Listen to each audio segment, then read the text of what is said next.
जय हिंद। जैसा कि पिछले वीडियो में हमने डिस्कस किया था हेल्थ के कंसेप्ट के बारे में, हेल्थ क्या होता है, इसके क्या क्या प्रॉब्लम्स हैं, डेवलपिंग और डेवलप्ड कंट्रीज़ के बारे में, उनमें क्या क्या इश्यूज आते हैं हेल्थ से रिलेटेड।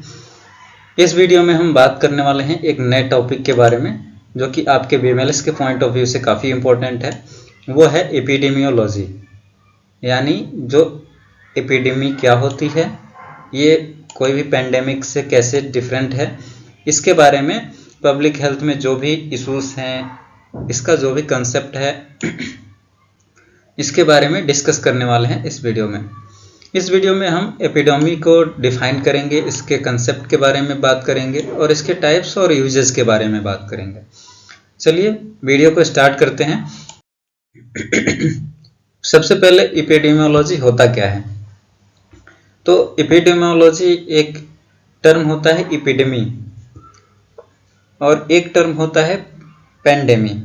जैसे कि आप लोग कोविड के टाइम में काफ़ी सुने होंगे कि पेंडेमिक है, इंडेमिक है, ये ऐसे करके वर्ड्स। तो जो आपका पेंडेमिक होता है वो एक पर्टिकुलर किसी कम्युनिटी की बात करता है, एक छोटे से एरिया स्केल की बात करता है।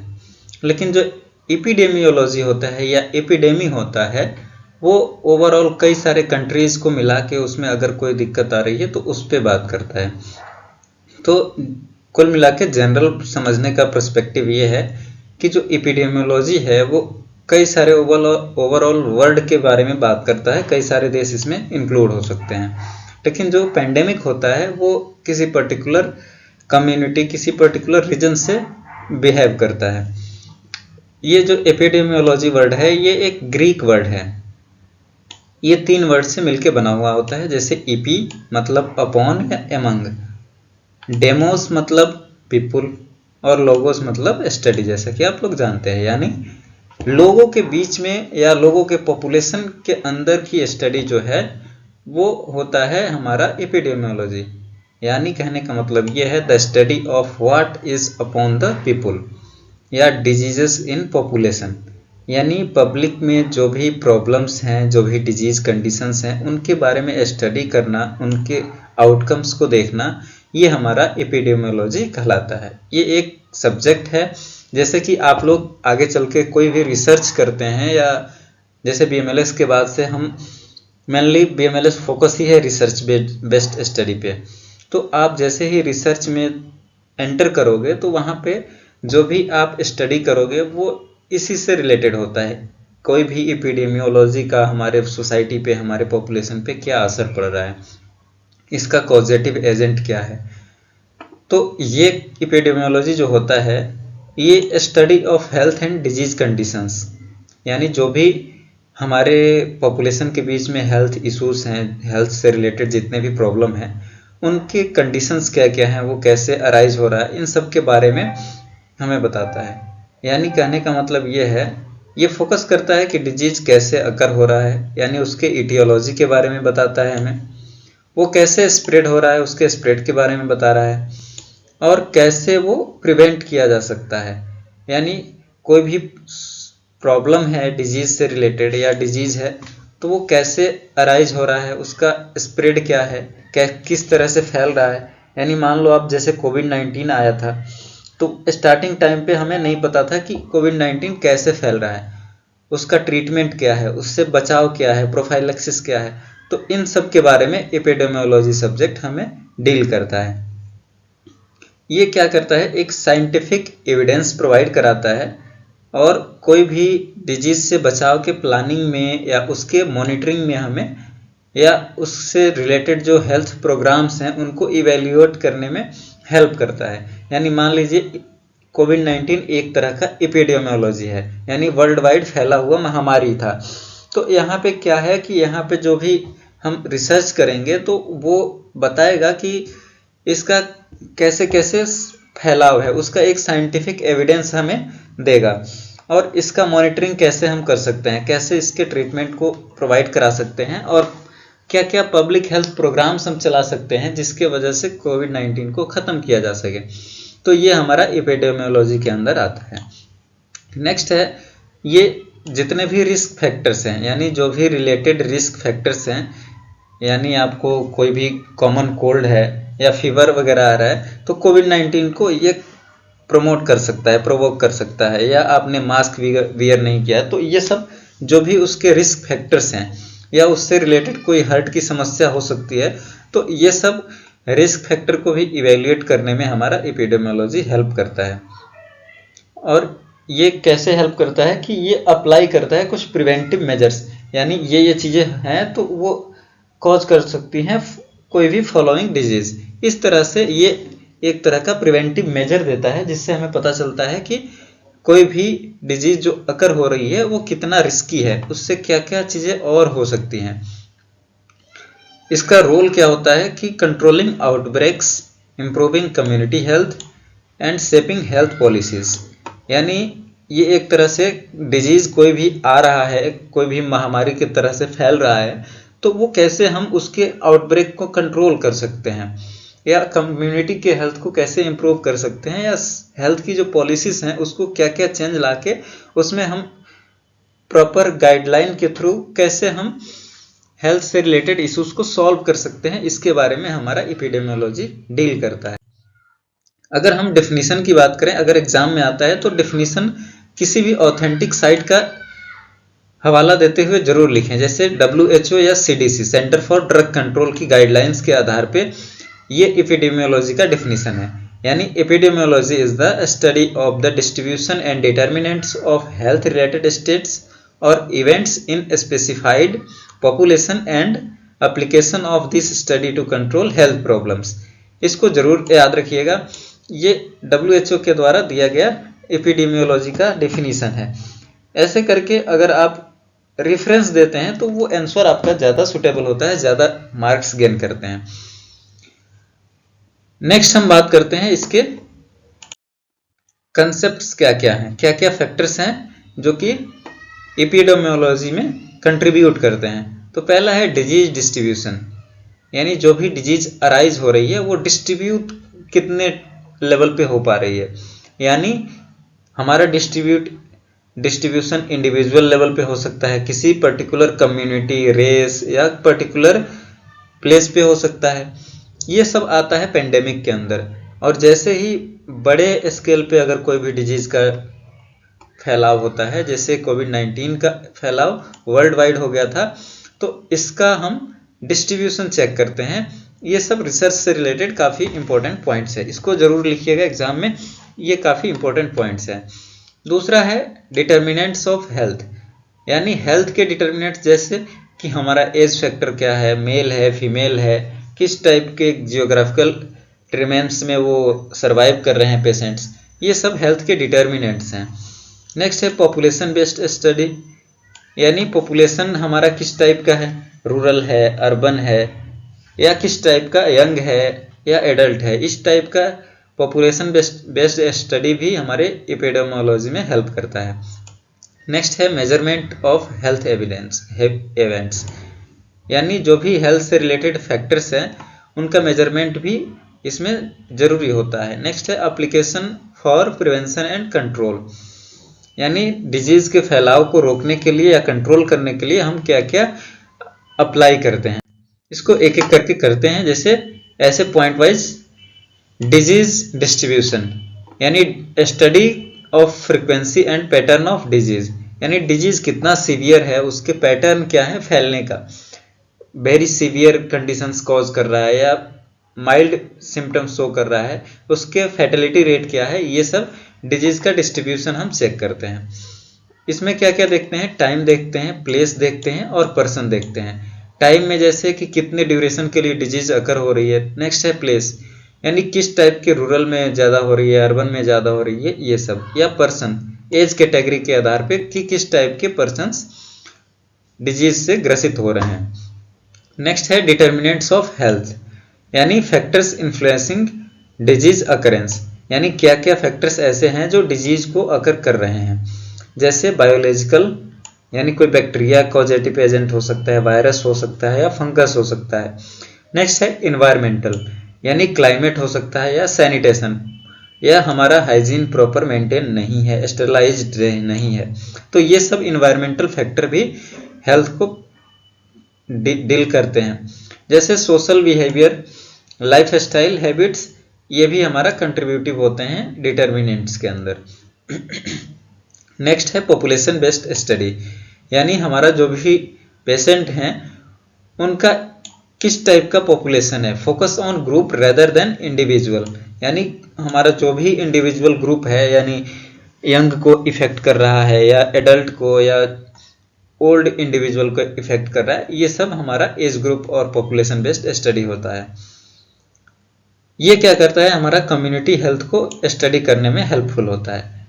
नेक्स्ट है हमारा मेजरमेंट ऑफ हेल्थ इवेंट्स, यानी हेल्थ के इवेंट्स जो भी हैं उनको मेजर कैसे करते हैं, जैसे इंसिडेंस, यानी किसको अकर हो रहा है, प्रिविलेंस, मॉर्बिडिटी, मोर्टेलिटी, यानी उससे कितने लोग की जान जा रही है, मोर्टेलिटी कितना है, सर्वाइवल कितना है, ये सब हम मेजरमेंट स्केल के थ्रू या हेल्थ इवेंट्स के थ्रू देखते हैं। नेक्स्ट है application to prevent and control, क्या क्या चीज़ें हम लगाते हैं, जैसे रिड्यूस रिस्क, यानी जो भी रिस्क फैक्टर्स हैं उनको हम रिड्यूस करते हैं। स्प्रेड को कंट्रोल करते हैं, जैसे कोविड-19 के स्प्रेड को कंट्रोल के लिए हमने मास्क अप्लाई किया था, तो इस तरह से एप्लीकेशन कर सकते हैं और डिजीज का प्रिवेंशन कर सकते हैं। यहाँ पे डिजीज किस किस कंडीशंस को कहते हैं या किस किस कंडीशंस में हम देखते हैं, तो पॉपुलेशन के लेवल पे डिजीज को हम देखते हैं, केवल इंडिविजुअल्स को नहीं, यानी हम एक लार्ज स्केल पॉपुलेशन को कवर करते हैं। इसमें हम देखते हैं दोनों डिजीज के टाइप्स को, जैसे कि कम्युनिकेबल डिजीज है या नॉन कम्युनिकेबल है। कम्युनिकेबल डिजीज का मतलब जो भी टीबी है, मलेरिया है, डेंगू है, टाइफाइड फीवर है, ये सब कम्युनिकेबल डिजीज है, यानी ये संक्रमित रोग, संक्रमण वाले रोग हैं जो कि फैलते हैं। दूसरा है नॉन कम्युनिकेबल डिजीज, ये हमारे लाइफ स्टाइल से या जेनेटिक फैक्टर्स के थ्रू हो जाते हैं, जो जैसे डायबिटीज हो गया, कैंसर हो गया, ये सब नॉन कम्युनिकेबल डिजीज आते हैं। Disease occurs due to an interaction of agent, host and environment, यहाँ पे ये भी देखते हैं कि हमारा डिजीज जो है वो किस तरह के इंटरेक्शन से अकर हो रहा है, होस्ट और इन्वायरमेंट का क्या असर है। इसको हम एपिडेमियोलॉजिकल ट्रायड भी बोलते हैं, क्योंकि यहाँ पे इंटरेक्शन ऑफ एजेंट, होस्ट और इन्वायरमेंट का तीनों का रिलेशन देखा जाता है। ये फोकस किस पे करता है कि कॉज क्या है, रिस्क फैक्टर्स क्या क्या है, डिस्ट्रीब्यूशन क्या है और आउटकम क्या है, इन सब चीज़ों पे फोकस करता है हमारा एपिडेमियोलॉजी।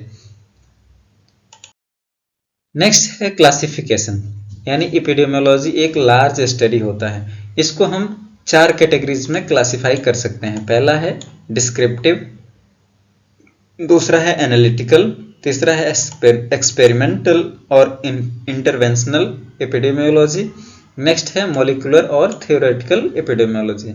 जैसे ही आप रिसर्च प्रोसेस पढ़ेंगे तो रिसर्च के भी टाइप्स ऐसे ही होते हैं, तो ये वाला पोर्शन जो है वो आपके रिसर्च में भी हेल्पफुल हो सकता है, तो इसको थोड़ा ध्यान से अच्छे से पढ़िएगा। डिस्क्रिप्टिव एपिडेमियोलॉजी को फर्दर हम 2 क्लासेस में क्लासिफाई करते हैं, पहला इंडिविजुअल बेस्ड और दूसरा है पॉपुलेशन बेस्ड। वैसे ही एनालिटिकल को भी 2 क्लासेस में क्लासिफाई किया जाता है, पर्सपेक्टिव स्टडी और रेट्रोस्पेसिफिक या रेट्रोस्पेक्टिव स्टडीज। एक्सपेरिमेंटल को भी हम 2 क्लासेस में क्लासिफाई करते हैं, कम्युनिटी ट्रायल और क्लिनिकल ट्रायल। चलिए एक एक करके हम बात करते हैं। पहला डिस्क्रिप्टिव एपिडेमियोलॉजी, ये क्या करता है, ये हमारे डिजीज के डिस्क्रिप्शन से रिलेटेड होता है, यानी डिजीज किस टाइप का है, किस पॉपुलेशन को कवर कर रहा है, पर्सन को किसको कवर कर रहा है, किस टाइप के प्लेसेस में ज़्यादा है और टाइम ड्यूरेशन उसका क्या है, इसके बारे में हमें स्टडी देता है, यानी एक तरह का डिजीज का डिस्क्रिप्शन देता है। इसको हम बोलते हैं डिस्क्रिप्टिव एपिडेमियोलॉजी। इसका पर्पस क्या होता है, पर्पस होता है हमारा monitoring health trends, detecting outbreaks and generating hypothesis, यानी कोई भी डिजीज हो रहा है उसको ट्रेंड को मॉनिटरिंग करना, यानी कितना लेवल तक ये डिजीज को सीवियर बना रहा है, ये ट्रेंड को उसको चेक करना, या उसका आउटब्रेक कैसे किया जा रहा है। मान लीजिए कोई बहुत तेजी से फैलने वाला संक्रमण कम्युनिकेबल डिजीज है, तो उसको हम कैसे आउटब्रेक को डिटेक्ट कर सकते हैं या उसके फैलाव को कैसे रोक सकते हैं, और उसके हाइपोथेसिस को जनरेट करने में हेल्पफुल होता है।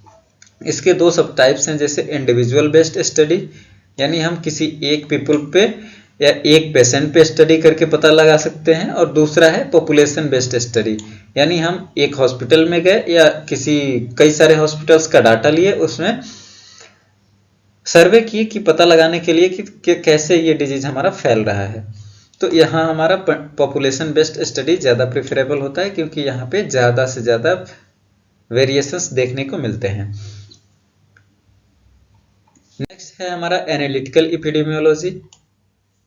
अगर डेफिनेशन की बात करें तो ये हमारे एनालिसिस के बेस पे काम करता है, जैसे cause and risk factors of disease bye analysing the relationship between exposure and outcome. यानी डिजीज जब से हमारा बॉडी एक्सपोज हुआ किसी डिजीज से, तब से लेके उसका क्या क्या इफेक्ट हमें देखने को मिला, वहां तक स्टडी हम करते हैं, तो उसको बोलते हैं एनालिटिकल एपिडेमियोलॉजी। इसमें हम फॉलो अप करते हैं पूरे पेशेंट को, और कॉज क्या है उसका और उसके रिस्क फैक्टर्स क्या क्या हैं या कॉम्प्लिकेशंस क्या क्या हैं, उसके बारे में हम एनालिसिस को प्रेफर करते हैं। इसका पर्पस क्या होता है? इसका पर्पस मेन होता है प्रिवेंटिव स्ट्रेटजीज, यानी डिजीज को हम कैसे प्रिवेंट कर सकते हैं। यानी कोई भी डिजीज का कॉज जैसे ही पता चलता है, उसको हम प्रिवेंट कर सकते हैं इजिली। इसके भी दो सब टाइप्स हैं, जैसे प्रोस्पेक्टिव स्टडी, जिसको हम कोहॉर्ट स्टडी भी बोलते हैं। दूसरा है रेट्रोस्पेसिफिक स्टडीज, जिसको हम केस कंट्रोल स्टडीज भी बोलते हैं। प्रोस्पेक्टिव स्टडी क्या होता है? Follow a group of disease free individual over time to see who develops the disease.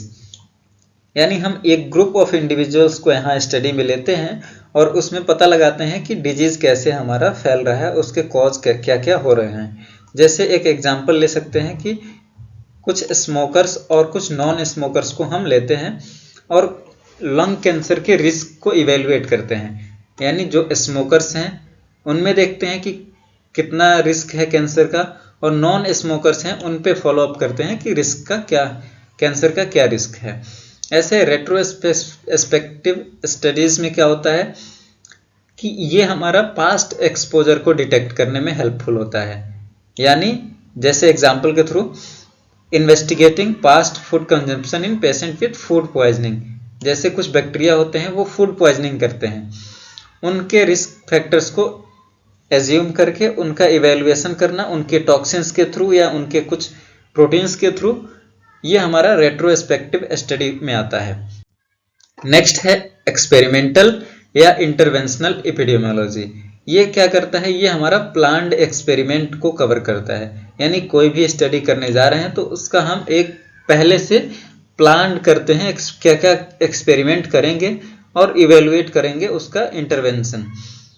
इसका पर्पस क्या होता है? इसका पर्पस होता है इफेक्टिवनेस ऑफ स्टडी, यानी हमारा जो भी स्टडी है उसका क्या इफेक्ट आएगा हमारे पॉपुलेशन पे।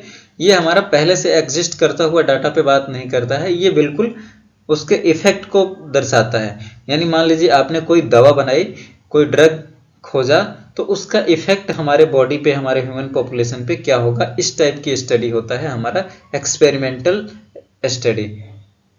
इसमें जैसे कोविड-19 की जो वैक्सीन आई थी, उसको पहले हम एक्सपेरिमेंटल स्टडी के थ्रू पता लगाए थे कि ये हमारी वैक्सीन 80% कारगर है, 60% कारगर है। इसके सब टाइप्स हैं, जैसे कम्युनिटी ट्रायल्स और क्लिनिकल ट्रायल्स।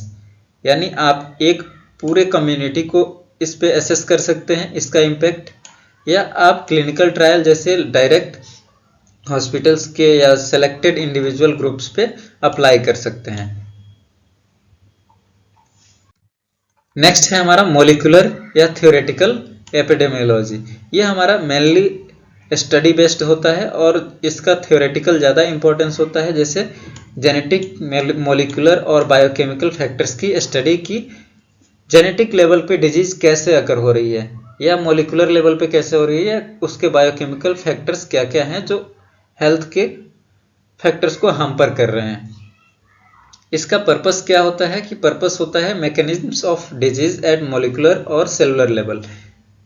ये हमारा जो स्टडी होता है, ये हमारा स्टडी काफ़ी लॉन्ग टाइम होता है और इस स्टडी का इफेक्ट भी हमें थ्योरीज को मेक करने में या हाइपोथेसिस को बनाने में हेल्प करता है। इसके एग्जाम्पल जैसे genetic studies for diabetes risk factor, यानी जो भी डायबिटीज के इंडिविजुअल्स हैं उनमें कौन सा जीन है जो कि उनको ट्रांसफर हो रहा है उनके प्रोजेनी में, जिसके वजह से जो भी डायबिटिक फैमिली है वो family by family he genetics के थ्रू डायबिटिक होते जा रहे हैं। नेक्स्ट है हमारा biomarker study of cancer detection, यानी कुछ कैंसर के एंटीजेंस होते हैं, सरफेस एंटीजेंस, उसका स्टडी करते हैं कि कैंसर को कॉज करने में इनका क्या रोल है। नेक्स्ट है molecular epidemiology of infectious agents, जैसे कोविड-19 में RT-PCR टेस्ट काफ़ी सुना होगा आपने, ये हमारा मॉलिक्यूलर लेवल की टेस्टिंग होती है। नेक्स्ट हम और लास्ट इंपॉर्टेंट पॉइंट क्या है, यूजेस ऑफ एपिडेमियोलॉजी, यानी जो हमने अभी तक बात की उसका क्या यूज होता है हमारे डेली रूटीन लाइफ में, या इसका क्या इंपॉर्टेंस है एग्जाम के पॉइंट ऑफ व्यू से। इसका पहला है identify cause and risk factor, यानी ये हमें बताता है कि कैसे डिजीज अकर हो रहा है या डिजीज का जो भी रिस्क है वो आगे चल के क्या क्या हो सकता है, डिजीज के क्या क्या हमारे इफेक्ट बॉडी पे देखने को मिलते हैं। दूसरा है स्टडी डिजीज पैटर्न्स, यानी डिजीज हमारा रैपिड ग्रोइंग है, स्लो ग्रोइंग है, या कितना ये हमारे लिए हार्मफुल है, इसका एनालिसिस करने में हेल्पफुल होता है। यानी इसका टाइम क्या है, किस प्लेस के लोगों को ज़्यादा इफेक्ट कर रहा है या किस एज ग्रुप के पर्सन्स को ज़्यादा इफेक्ट कर रहा है, ये हमें एपिडेमियोलॉजी के थ्रू पता चल जाता है। नेक्स्ट है मेजर डिजीज बर्डन, यानी डिजीज के बर्डन को मेजर करने में हेल्पफुल होता है, यानी उसके एविडेंस को बनाने में या प्रिविलेंस को बनाने में, मॉर्बिडिटी और मोर्टेलिटी रेट को कन्फाइन करने में भी हेल्पफुल होता है एपिडेमियोलॉजी। नेक्स्ट है evaluate health service and interventions, यानी जो भी हेल्थ सर्विस में हम नई नई आविष्कार ला रहे हैं, जैसे कोई मान लीजिए कोविड-19 के जांच के लिए कोई किट डिस्कवर हुई तो उसका क्या इफेक्ट आ रहा है, कितना हमारे लिए इफेक्टिव है, या कोई आपने वैक्सीन बना दी तो उसका क्या इफेक्ट आ रहा है पॉपुलेशन पे, ये सब इवेल्युएट करने में भी हेल्पफुल होता है।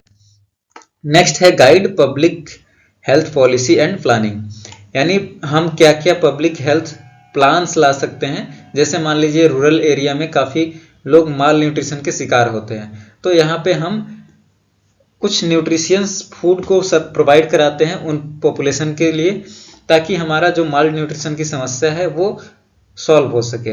ये क्या करता है, प्रिवेंशन स्ट्रेटजीज देता है गवर्नमेंट को, एंड रिसोर्स एलोकेशन बताता है कि कहाँ के रिसोर्स को हम एलोकेट किस पर्टिकुलर प्लेस के लिए कर सकते हैं।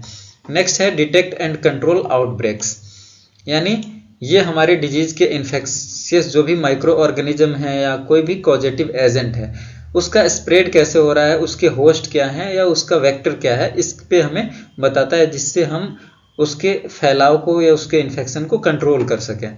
नेक्स्ट है promote health education and prevention, जितना हमें हेल्थ के बारे में नॉलेज रहेगा उतना ज़्यादा हम हेल्थ के प्रति जागरूक रहेंगे। तो ये हमें नॉलेज देता है, एजुकेट करता है पीपल्स को, और उसके प्रिवेंशन के बारे में बताता है, जैसे वैक्सीनेशन, सैनिटेशन और लाइफ स्टाइल एजुकेशन। यानी कोई भी डिजीज है तो उसको हम अगर कम्युनिकेबल है या वैक्सीन उसमें दे सकते हैं, या हम प्रॉपर अपना हाइजीन मेंटेन करके उसको रिकवर कर सकते हैं, या लाइफ स्टाइल को चेंज करके, जैसे डायबिटीज़ के केसेस टाइप 2 के मेनली होते हैं, उसको हम एक्सरसाइज ही ज़्यादा प्रेफर कराते हैं। तो ये सब बताने में हमारा एपिडेमियोलॉजी हेल्पफुल होता है। इस वीडियो में इतना ही, मिलते हैं नेक्स्ट वीडियो में। आप लोग ज़्यादा से ज़्यादा लाइक शेयर करिए वीडियोस को, और अगर आपको कोई भी टॉपिक में डाउट है तो कमेंट में ज़रूर लिखिए। मिलते हैं नेक्स्ट वीडियो में, बाय बाय।